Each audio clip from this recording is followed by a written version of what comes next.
February 3, 1927, 2:47 a.m. The Pennsylvania Railroad tracks outside Gary, Indiana, cut through frozen farmland like a scar.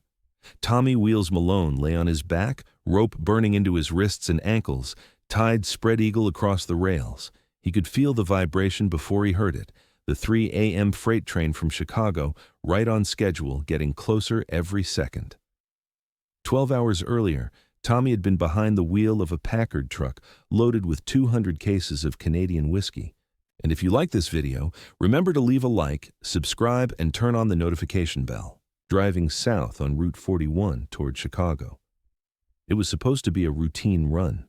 Canadian Club, smuggled across Lake Michigan, hidden in fish barrels, worth $40,000 on the street. The cargo belonged to Al Capone, and Tommy had been making this run twice a week for 8 months without incident. He'd left the warehouse in Cicero at 1 p.m., the usual time. The truck was painted to look like a dairy delivery vehicle, white panels with Midwest Creamery stenciled on the sides. In the cab, Tommy had his Rise .45 automatic under the seat and a thermos of coffee that his wife, Marie, had packed that morning. She'd kissed him goodbye at the door of their apartment on South Halsted, told him to be careful, told him she loved him. Tommy had laughed. "It's milk, honey. Who hijacks milk?" By 2 p.m., he was north of Gary, making good time. The road was clear, temperature hovering around 15 degrees, snow packed hard on the shoulders. That's when he saw the Ford sedan pulled over with its hood up, steam rising from the radiator. A man in a heavy coat was waving for help. Tommy should have kept driving. Every bootlegger in Chicago knew the rules. You don't stop. You don't help strangers. You don't trust anyone on the road. But Tommy had grown comfortable. 8 months, 64 successful runs, no problems. He was making $200 a week, more money than he'd ever seen. His guard was down. He pulled over. The man with the broken-down Ford walked toward the truck, smiling gratefully. "Thanks, buddy. Radiator's shot. You got any water?" Tommy was reaching for his canteen when 3 more men appeared from the tree line, Thompson submachine guns leveled at his chest. The man from the Ford pulled a .38 revolver. "Out of the truck, Tommy. Hands where we can see them." They knew his name. That's when Tommy knew he was in serious trouble. This wasn't a random hijacking. This was planned. The leader, a thin man with a scar running from his left ear to his jaw, stepped forward. Tommy recognized him from the speakeasies. Vincent, the Razor Moretti, muscle for the North Side gang, Bugs Moran's crew. "Al's getting sloppy," Moretti said, checking the truck's cargo. "Same route, same time, every Tuesday and Friday. You boys make it too easy." They bound Tommy's hands with rope and threw him in the back of the Ford. The Packard truck, loaded with Capone's whiskey, disappeared south toward Chicago with 2 of Moretti's men driving. Tommy sat in the Ford's back seat, a gun pressed against his ribs, watching Gary's lights fade behind them. "Where are we going?" Tommy asked. Moretti turned from the front seat, that scar pulling his smile into something grotesque. "Somewhere Al's going to find you. Somewhere he's going to get a real clear message about who runs liquor in northern Indiana." They drove east for 20 minutes, then turned onto a dirt road that led into farmland. The Ford's headlights cut through darkness until they reached the Pennsylvania Railroad crossing. Moretti checked his watch. 2:35, perfect timing. They dragged Tommy from the car. He fought, thrashing against the ropes, but Moretti's men were professionals. Within minutes, they had him spread across the rails, arms and legs tied to the wooden ties, ropes so tight he couldn't move more than an inch in any direction. Moretti crouched beside Tommy's head. "Nothing personal, Wheels, but Al needs to understand something. The North Side isn't backing down. We're taking Gary, Hammond, East Chicago, all of it. And every truck he sends through here, we're taking. Every driver, we're sending back as a message." "You're insane," Tommy gasped. "Capone's going to burn the North Side to the ground for this." "Maybe," Moretti said. "Or maybe he's going to realize it's cheaper to negotiate. Either way, you won't be around to see it." He stood up, brushed snow off his coat. 3 a.m. freight comes through here like clockwork. Engineer won't see you until it's too late. Quick death, Tommy. Better than a lot of guys get in this business." The Ford's engine started. Headlights swung around, illuminating Tommy one last time before disappearing back toward the main road. And then he was alone in the dark, on his back, tied to the rails, waiting for the train. To understand how Tommy Malone ended up tied to those railroad tracks, you need to understand the war that had been building between Al Capone and Bugs Moran since the summer of 1926. By February 1927, Chicago's bootlegging territory was carved up. Between rival gangs, and the North Side was losing ground fast. George Bugs Moran ran the North Side gang from a garage on North Clark Street. He had inherited the operation after Dean O'Banion was murdered in his flower shop in 1924, a hit most people believed Capone had ordered. For 2 years, Moran had been fighting a losing war against Capone's superior numbers, better political connections, and deeper pockets. The South Side was Capone's kingdom. The Italian crime boss controlled everything from Cicero to the Loop, operated with near impunity thanks to bought judges and police, and was pulling in an estimated $100 million a year from bootlegging, gambling, and prostitution. And if you like this video, remember to leave a like, subscribe, and turn on the notification bell. But Moran still held the North Side neighborhoods, and more importantly, controlled several key smuggling routes from Canada through Wisconsin and Indiana. The problem was money. Moran's operation was hemorrhaging cash. Capone had been systematically attacking North Side speakeasies, paying off Moran's suppliers to cut him off, even bribing Moran's own men to switch sides. By early 1927, Moran was desperate. He needed a big score to prove his gang was still viable, still dangerous, still worth respecting. That's when Vincent Moretti came to him with a plan.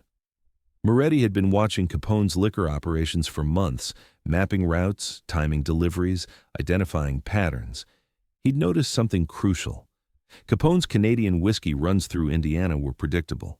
Same trucks, same drivers, same schedule, every Tuesday and Friday. "We hit them in Gary," Moretti proposed during a meeting in Moran's office above the garage. "It's outside Capone's main territory. Local cops aren't on his payroll yet. We take the trucks, we take the cargo, we make $40,000 per hit. Do it right, we could hit him 4-5 times before he changes the route." Moran lit a cigar, considering. "He'll retaliate, you know that." "Let him," Moretti said. "We're at war already, this way at least. We're making money while we fight." But Moran understood what Moretti was really proposing.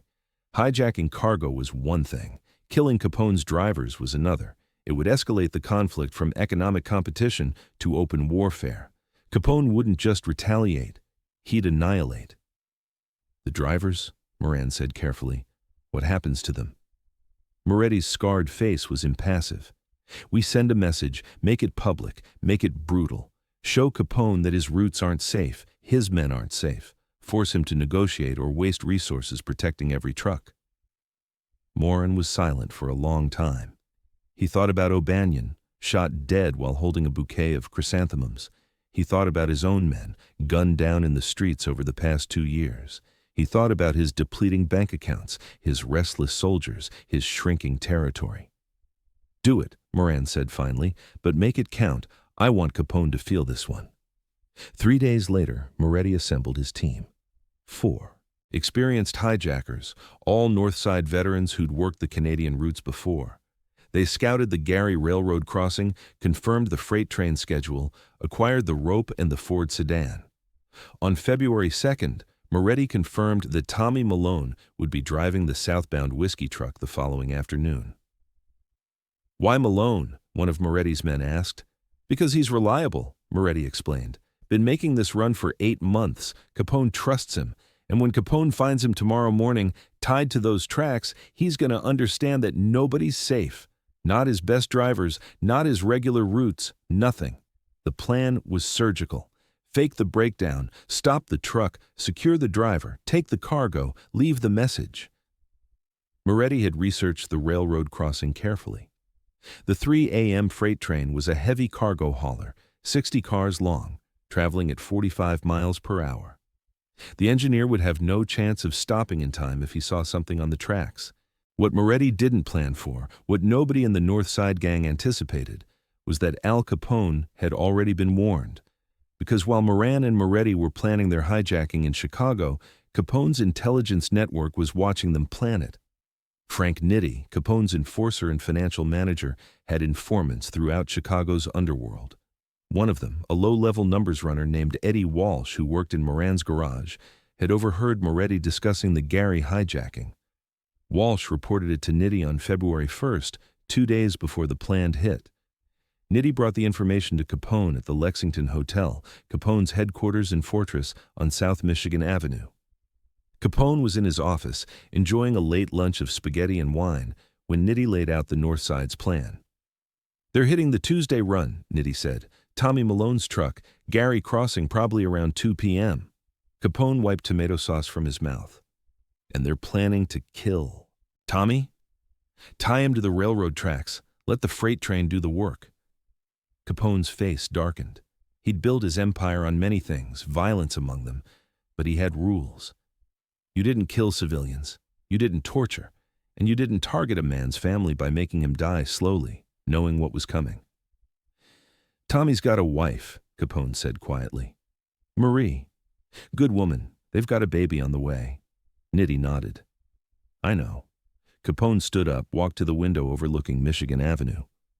Below, Chicago bustled with afternoon traffic, streetcars and automobiles and pedestrians, all of them moving through a city Capone secretly controlled.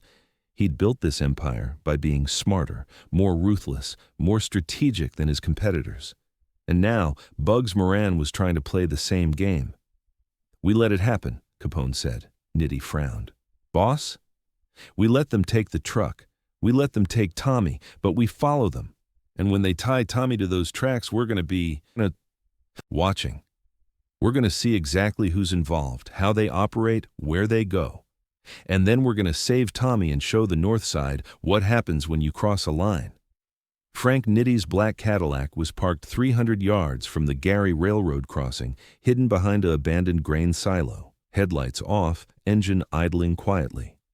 Inside sat Nitti and 3 of Capone's best men, Jack McGurn, a hitman known for his precision, Tony the enforcer Accardo, who would later run the Chicago outfit, and Murray the Camel Humphreys, Capone's political fixer. They'd been following Tommy Malone's truck since it left Cicero, staying far enough back to remain invisible but close enough to intervene if necessary. They'd watched the hijacking unfold exactly as their informant had described, the broken-down Ford, Moretti and his men emerging from the trees, Tommy being taken. "We move now?" McGurn asked, his hand on his Thompson submachine gun. "Not yet," Nitti said. "We wait until they leave. We need to know who's involved, get faces, get names. Then we save Tommy." They watched through binoculars as Moretti's men tied Tommy to the railroad tracks. They saw the Ford drive away, heading back toward Chicago. Nitti checked his watch. 2:48 a.m. The freight train was due in 12 minutes. "Now," Nitti said. The Cadillac roared to life, headlights blazing as it raced across the frozen field toward the railroad crossing.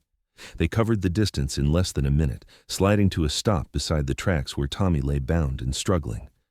McGurn was out of the car first, knife already in hand, cutting through the ropes.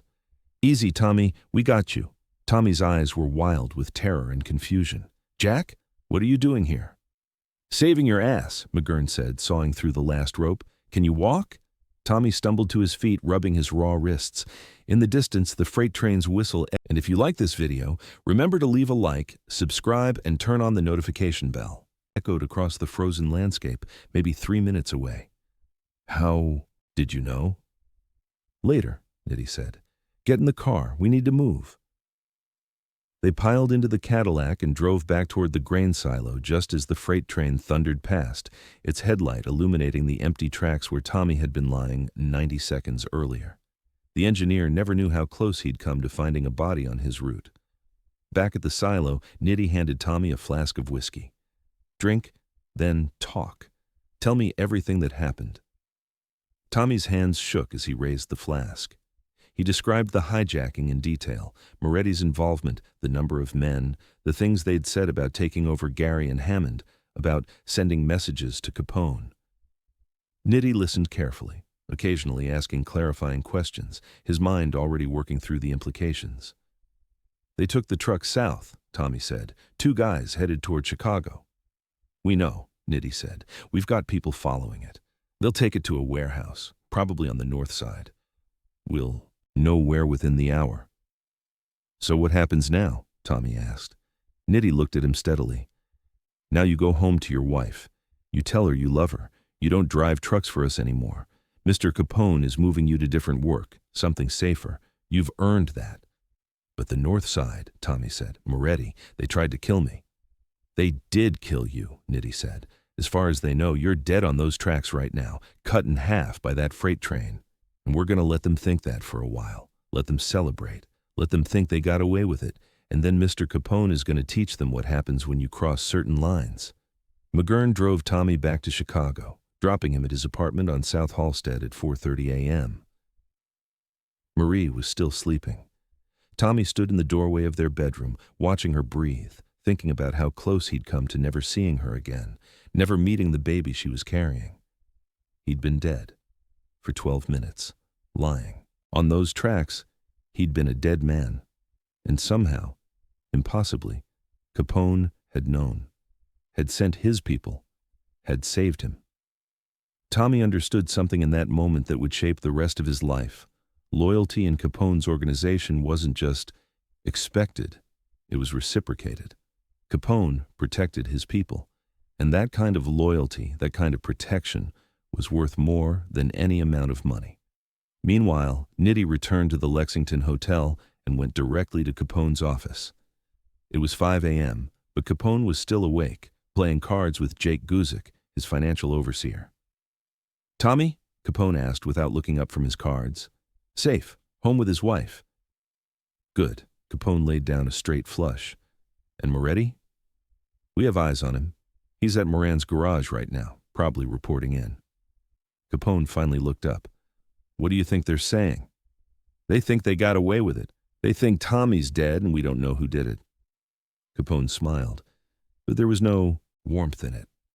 Frank, how many men you figure Moran's got working for him these days? Maybe 50, 60 guys, down from 100 last year. And how many of those 60 would you say are truly loyal to Bugs, not just on the payroll, but actually loyal? Nitti considered. Maybe 20. The rest are just collecting paychecks. That's what I thought, Capone said. So here's what we're going to do. We're not hitting back right away. We're going to let this simmer. Let the north side think they're winning. And while they're celebrating, we're going to peel away every man of Moran's who isn't truly loyal. We're going to offer them more money, better protection, opportunities. We're going to hollow out his organization from the inside. And Moretti? Nitti asked. Moretti crossed a line, Capone said, his voice hardening. He tried to kill one of my drivers in a way that would have made the man suffer. That's not business. That's cruelty. And cruelty gets answered. 3 weeks after the failed execution on the railroad tracks, Vincent Moretti felt like he was winning. The hijacking had gone perfectly. Capone's truck, his whiskey, and his driver all disappeared in one night. The North Side had sold the Canadian Club to speakeasies in Gary and Hammond for $38,000, pure profit. And best of all, there'd been no retaliation. Moretti and Moran had expected Capone to respond with violence, to hit North Side operations, to send gunmen into their territory. Instead, nothing. 3 weeks of silence. Either Capone didn't know who'd hit the truck, or he was too weak to respond. Either way, the North Side was emboldened. We should hit another truck, Moretti suggested during a meeting at Moran's garage on February 24th. Same route, same method. Show Capone we own northern Indiana now. Moran was more cautious. I don't like the quiet. Capone's not the type to let something like this slide. Maybe he knows he can't win, Moretti said. Maybe he's finally realizing the North Side isn't going anywhere. What neither of them knew was that in those 3 weeks, Capone had been systematically dismantling their organization. 15 of Moran's men had switched sides, lured by better pay and promises of safety. 2 of Moran's suppliers had been bought off, cutting the North Side's access to Canadian liquor. And 3 speakeasy owners who'd been buying from Moran were now buying from Capone exclusively, convinced that the North Side's days were numbered. Frank Nitti had orchestrated all of it quietly, methodically, barely showing his hand. And now, with Moran's organization weakened and distracted, Capone was ready to send his message. February 28, 1927, 8 p.m. Vincent Moretti left Moran's garage and walked to his car, parked on North Clark Street. It was snowing lightly, the kind of gentle Chicago snowfall that made the city almost peaceful. Moretti was thinking about the next truck they'd hijack, already planning the logistics. He didn't see the black Cadillac until it pulled up beside him. The rear door opened. Jack McGurn sat inside, holding a Thompson submachine gun across his lap. "Get in, Vincent." Moretti's hand moved toward his coat, where he kept a .38 revolver. "Don't," McGurn said quietly. "You draw that gun, you're dead before it clears your pocket. Get in the car, and maybe you live through tonight." Moretti got in. The Cadillac drove east, out of the city toward Gary, toward the railroad crossing. They rode in silence for 40 minutes. Moretti knew where they were going before they arrived. When the car stopped at the crossing, the same crossing where he'd tied Tommy Malone to the tracks 3 weeks earlier, Moretti understood that Capone had known everything, had known all along. Tony Accardo opened the car door. "Out!" Moretti stood on the frozen ground, shaking not from cold but from the certainty of what was coming. McGurn stepped out behind him, still holding the Thompson. "Kneel," McGurn said. "Wait," Moretti said. "I can eat thee." And if you like this video, remember to leave a like, subscribe, and turn on the notification bell. Pay. I've got money. I can give you information on Moran's operations. I can... Kneel. Moretti knelt in the snow. He thought about Tommy Malone, bound to these same tracks, waiting for death. He thought about the scar on his face, earned in a knife fight when he was 19, a badge of toughness that had defined his reputation. He thought about his mother, who'd begged him not to get involved in this life. McGurn chambered around. "Mr. Capone wants you to understand something, Vincent. You crossed a line. You tried to make one of his men die afraid and alone. That's not how we do business." Moretti closed his eyes. "Just make it quick." "Quick?" McGurn's voice carried dark amusement. "See, that's the thing. Mr. Capone considered doing to you what you did to Tommy, tying you to the tracks, letting you wait for the train, making you feel every second of fear. But then he thought, what would that prove? That we're as cruel as you? That we torture our enemies?" McGurn lowered the Thompson slightly. "So here's what's happening instead. You're going to walk away from this. You're going to leave Chicago tonight and never come back. Mr. Capone is putting out the word that you're dead, that we killed you for the hijacking. And you're going to let everyone believe that. You're going to disappear. Change your name. Start over somewhere else." Moretti opened his eyes, shocked. "You're letting me live." "Mr. Capone is letting you live," McGurn corrected, "because the message isn't for you, Vincent. The message is for Bugs Moran, and the message is this. Al Capone is strong enough to show mercy when his enemies can't. He protects his people. He avenges his people, but he doesn't need to be cruel to make his point." McGurn reached into his coat and pulled out an envelope. He dropped it in the snow beside Moretti. "There's $500 in there. Train ticket to California. When you get there, you stay there. You work honest. You forget Chicago exists. Because if I ever see you again, if anyone in our organization ever sees you again, the mercy ends." Accardo stepped forward, pulling Moretti to his feet. "Train leaves Union Station at midnight. I suggest you're on it." They got back in the Cadillac and drove away, leaving Moretti standing alone at the railroad crossing, holding the envelope, trying to understand what had just happened. The next morning, every major newspaper in Chicago carried the same story. North Side, enforcer found dead near Gary. The body, they reported, had been badly damaged by a freight train. Positive identification was impossible, but witnesses confirmed it was Vincent, the Razor Moretti, killed in apparent retaliation for the recent hijacking of a South Side liquor truck. Bugs Moran read the story in his office and knew immediately it was a lie. He knew Capone's methods well enough to recognize the play. Capone had let Moretti live, but made everyone think he was dead. It was a power move, a demonstration that Capone could afford to be merciful when Moran couldn't. 3 days later, Moran received a visitor at his garage, Frank Nitti, alone, unarmed, walking in like he owned the place. "We need to talk," Nitti said. Moran's men reached for their weapons, but Moran waved them off. "Let him speak." Nitti laid out Capone's terms. The North Side would stay out of Gary, Hammond, and all of northern Indiana. They'd stop hijacking South Side trucks. In exchange, Capone would respect North Side territory in Chicago proper and even offer favorable prices on liquor that Moran could resell at profit. "And if I refuse?" Moran asked. "Then we go to war," Nitti said simply. "And you'll lose. You've already lost 15 men to our payroll. You've lost your Canadian suppliers, you've lost 3 major speakeasies. You can either take this deal and survive, or refuse and watch everything you've built disappear." Moran was silent for a long time. He thought about his depleted resources, his shrinking territory, his men who were already looking for better opportunities. He thought about Moretti, who'd tried to send Capone a message and ended up exiled to California. "Tell Capone I accept," Moran said finally. Nitti nodded and left without another word. The war between the North and South Sides wasn't over.